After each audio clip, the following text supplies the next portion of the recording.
صلاح الدین خلجی رحمت اللہ علیہ کو بادشاہ ہو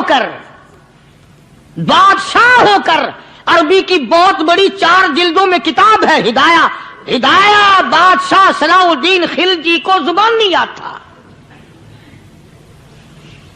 اتنی بڑی عظیم کتاب زبان نہیں آتی. وہ بادشاہ بھی ہوا کرتے تھے اور ولی بھی ہوتے تھے. سلطان عالمگیر رحمت اللہ علیہ بہت بڑا بادشاہ ہو کر، اورنگزیب ہے، عالمگیر ہے، اتنا بڑا عظیم بادشاہ، مگر حضور کریم صلی اللہ علیہ وسلم کی 5000 حدیث پاک اس بادشاہ کو زبان نہیں آتی. اور قرآن کا حافظ تھا، قرآن کا قاری تھا، قرآن کا عالم تھا، قرآن کا مفسر تھا. السلام علیکم ورحمۃ اللہ وبرکاتہ. محترم ناظرین، آج ایک مرتبہ پھر ہم حاضر ہیں آپ حضرات کی خدمت میں قاری حنیف ملتانی رحمۃ اللہ علیہ کا ایک بہترین اور خوبصورت بیان لے کر. تو آئیے دیر نہ کرتے ہوئے ویڈیو کو شروع کرتے ہیں. لیکن ابھی تک اگر آپ نے ہمارا چینل شاہی آفیشیل سبسکرائب نہیں کیا تو ضرور سبسکرائب کر لیجئے اور بیل آئیکن کو دبا لیجئے تاکہ ہماری ہر آنے والی نئی ویڈیو آپ حضرات تک سب سے پہلے پہنچے. تو دوستوں ویڈیو کو شروع کرتے ہیں. یوں فرمایا محمود جب مشکل وقت آ جائے اس مصلی پہ کھڑے ہو کر 2 رکعت نماز ادا کرنا. پتہ چلا کہ اللہ کی مدد جو ہے وہ نماز کے ساتھ ہے. میں تمہیں بھی بتاتا ہوں، ولی تو میں نہیں. جب بھی کوئی پریشانی آئے، جب بھی کوئی تکلیف آئے، فرمایا استعینوا بالصبر والصلاۃ، نماز پڑھو انشاءاللہ آسانی ہوگی.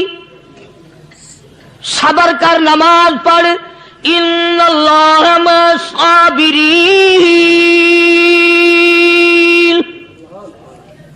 اللہ پاک صبر کرنے والوں کا ساتھی ہے. صبر بھی کرتا جا، نماز بھی ادا کرتا جا. جس سے تیرا بگاڑ ہے یوں بھی سوچتا جا میری طرف سے کوئی ظلم نہ ہو جائے، میں مارا جاؤں گا. چھلا ساتھ لے کر چلا گیا اور اپنی فوج کو لے کر کے سومناتھ کے مندر پہ حملہ کر دیا. مسلمان فوج بڑا سفر کر کے آئی تھی، دور سے آئی تھی، تھکی ہوئی تھی، چور چور تھی. اتنے حالات نہ تھے، اتنے ہتھیار نہ تھے. 70 راجاؤں کی فوج کے مقابلے میں مسلمانوں کو شکست ہو گئی. محمود غزنوی کو خبر دی گئی بادشاہ شکست ہو گئی. محمود نے 2 رکعت نماز ادا کی. اور یہ بھی بتا دوں اللہ والوں کا اتنا ادب کیا محمود غزنوی نے کہ اس مصلی پہ کھڑے ہو کر نماز نہیں پڑھی، اس کو سر کے اوپر رکھ کے نماز پڑھی. مصلی اللہ والے کا سر پہ رکھ لیا اور نماز پڑھی خدا کے حضور میں. اور پھر سر سجدے میں رکھ دیا. میرے پروردگار بے نیاز خالق و مالک، میں گناہگار سہی، میں سیاکار سہی، میں تیرا بندہ ہوں. او میرے مولا مقابلہ کفر سے ہے، حق پرستوں کی نہ کی تو نے گر دل جوئی نہیں. تانا دیں گے بت کے مسلم کا خدا کوئی نہیں. او میرے پروردگار آج مجھے ذلیل نہ کر، آج میری شکست نہ کر، آج مسلمانوں کو شکست نہ دے. اور بے نیاز پروردگار کافر کہیں گے ان کا خدا کہاں گیا. بس محمود غزنوی نے اللہ کے حضور میں نماز ادا کی اور دامن پھیلایا اور سر سجدے میں رکھا. وہ اطلاع ملی کہ شکست فتح میں بدل گئی. چنانچہ جمعے کا خطبہ محمود غزنوی نے سومناتھ کے مندر کے اندر دیا. اس قدر اللہ والوں کو دلچسپی تھی ان معاملات سے کہ قوم کے لیے بھلائی ہو، ملک کے لیے بھلائی ہو، عوام کے لیے آخرت کی دنیا کی بھلائی مقصود تھی. خواجہ قطب الدین بختیار کاکی رحمت اللہ علیہ دلی شہر میں رہتے ہیں. بادشاہوں کا زمانہ ہے. اللہ اللہ کیا عجیب لوگ تھے. آج تو اچھے بھلے دیندار طبقہ نماز پڑھانے والوں کو نماز کے، غسل کے، وضو کے مسائل معلوم نہیں. دوستو ایسا وقت تھا سلطان صلاح الدین خلجی رحمت اللہ علیہ کو بادشاہ ہو کر عربی کی بہت بڑی 4 جلدوں میں کتاب ہے ہدایہ بادشاہ صلاح الدین خلجی کو زبان نہیں یاد تھا. اتنی بڑی عظیم کتاب زبان نہیں یاد تھی. وہ بادشاہ بھی ہوا کرتے تھے اور ولی بھی ہوتے تھے. سلطان عالمگیر رحمت اللہ علیہ بہت بڑا بادشاہ ہو کر، اورنگزیب ہے، عالمگیر ہے، اتنا بڑا عظیم بادشاہ، مگر حضور کریم صلی اللہ علیہ وسلم کی 5000 حدیث پاک اس بادشاہ کو زبان نہیں یاد تھی. اور قرآن کا حافظ تھا، قرآن کا قاری تھا، قرآن کا عالم تھا، قرآن کا مفسر تھا، ولی بھی تھا، بادشاہ بھی تھا، اللہ والا بھی تھا. اور اتنا خوف تھا دل میں تمہیں کیا بتاؤں. اللہ اکبر. بادشاہ ہو کر کے کپڑا خریدا، مزدوری کر کے کپڑا خریدا بادشاہ نے، اور کپڑا خرید کر اس کی ٹوپیاں اپنے ہاتھوں سے سی. عالمگیر رحمت اللہ علیہ نے اس کی ٹوپیاں اپنے ہاتھوں سے سی اور چاندنی چوک دلی میں کھڑے ہو کر فروخت کی، بیچی. 6-7 روپے جمع کر کے ایک تھیلی میں بند کر کے اوپر لکھا عالمگیر کا کفن ان پیسوں سے خریدا جائے. کبھی ہم نے بھی سوچا جو رشوت مارنے والا آدمی ہے، بتاؤ اس کے لیے کفن کہاں سے اچھے پیسے تلاش کر کے لایا جائے گا؟ رشوت کا ہی کفن ملے گا نا. جو آدمی ملاوٹ کر کے پیسے کماتا ہے، فنکاری کر کے پیسہ کماتا ہے، دغا اور فریب کر کے پیسے کماتا ہے، تو آج ہمارا کفن بھی صحیح نہیں، کفن بھی دغا والا، فریب والا، ملاوٹ والا. بلکہ تم تو کہتے ہو کہ آج کل کھانے کے لیے خالص کچھ نہیں ملتا. میں کہتا ہوں میت کو غسل دینے کے لیے پانی خالص نہیں ملتا. یہ جو ہم موٹریں نلکے لگاتے ہیں، یہ پیسے کون سے ہمارے خالص ہیں؟ جو صابن میت کو مل رہی ہیں، کون سے پیسوں کا خریدا ہوا ہے؟ جو خوشبو میت کو لگ رہی ہے، کون سے پیسوں کی خریدی ہوئی ہے؟ جو کفن پڑ رہا ہے وہ کیسے پیسوں کا کفن ہے؟ اور میں آگے بڑھ کر کے کہتا ہوں جو کندھوں پہ اٹھائے جا رہے ہیں وہ کون سے کتب ہیں، کون سے ابدال ہیں؟ جس نے میت کو غسل دیا ہے کبھی معلوم کیا کہ وہ کتنا بڑا نیک آدمی ہے؟ یہ تو ہمارے آخری وقت کا حال ہے، اور اس طرف کسی کا دھیان نہیں، سوچ نہیں، وچار نہیں. قطعی طور پر اندھے ہو جاتے ہیں. او میاں ٹھیک ہے جو کچھ ہو رہا ہے. اچھا ایک بات عرض کروں، اللہ تبارک و تعالیٰ کے یہاں جب ہم جائیں گے، اگر اور سارے معاملات کو چھوڑ دو، اللہ پاک یہی پوچھ لے کہ میاں یہ کفن جو پہن کے آیا یہ کیسا ہے؟ یہ جو کفن پہن کے آیا یہ کیسا؟ ہم کیا جواب دیں گے؟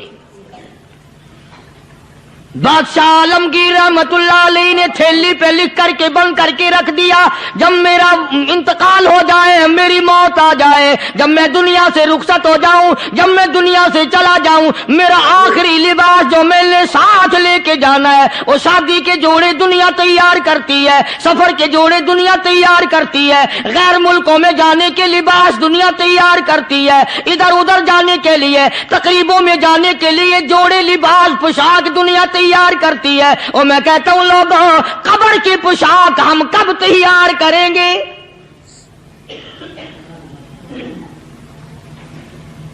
عالمگیر رحمت اللہ علیہ نے خود اپنے کفن کا انتظام کر کے رکھ دیا. ہمارے گھروں میں تو اگر کفن کا ذکر کرو تو گھر والے بھی منہ بنائیں گے، چھوڑو تم نے کفن کی باتیں بنانی شروع کر دی ابھی سے ہی. اور ایک اور عرض کروں، کفن بھی مقدر والوں کو ملتا، کئیوں کو ملتا ہی نہیں. کفن نہیں ملتا، قبر نہیں ملتی، نماز جنازہ نہیں ملتی، غسل نصیب نہیں ہوتا. مقدری سودے ہیں، نہ یہ دولت سے بات بنتی ہے، اور نہ یہ اقتدار سے بات بنتی ہے، اور نہ یہ سرمایہ سے بات بنتی ہے. یہ تو تقدیروں کے مسئلے ہیں جو مالک نے اپنے ہاتھ میں رکھا ہے. جناب رسول کریم سب کہہ دو صلی اللہ علیہ وسلم کے سگے چچا، اللہ غنی جنگ احد ہے،